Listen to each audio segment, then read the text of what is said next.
Hey there, foodies. Today I'm going to walk you through making the perfect mouth-watering hamburger that'll have everyone begging for your secret. Trust me, once you master these techniques, you'll never look at store-bought burgers the same way again. Let's start with the star of the show, the meat. For the juiciest burgers, you'll want 80-20 ground beef, meaning 80% lean meat and 20% fat. This ratio gives you that perfect balance of flavor and texture. Grab about 6 ounces per patty. Here's a game-changing tip. Don't overwork the meat. I know it's tempting to squeeze and shape it perfectly, but the more you handle it, the tougher your burger becomes. Gently form it into a patty, making a slight dimple in the center with your thumb. This prevents it from puffing up like a tennis ball while cooking. Now seasoning. Keep it simple. Kosher salt and fresh ground black pepper are your best friends here. Season generously on both sides just before cooking. And here's a pro tip. Never mix the seasonings into the meat itself.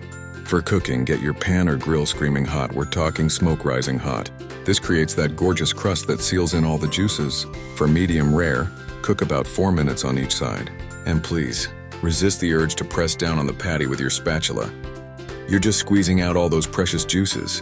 While your burger's cooking, let's talk buns. Always toast them. A toasted bun holds up better and adds another layer of flavor. Butter them lightly and toast until golden brown. Now for assembly. Start with your toasted bottom bun, add some crisp lettuce. This prevents the bun from getting soggy. Then your perfectly cooked patty. If you're adding cheese, do it while the burger's still hot. Top with fresh tomato slices, thinly sliced red onion, and your favorite condiments. Here's my secret sauce recipe. Mix mayo, ketchup, finely diced pickles, and a dash of smoked paprika. It'll take your burger from great to legendary.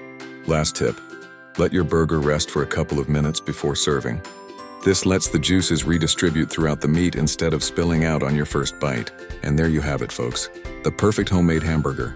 Give these techniques a try and I guarantee you'll be the burger master at your next cookout. Happy grilling!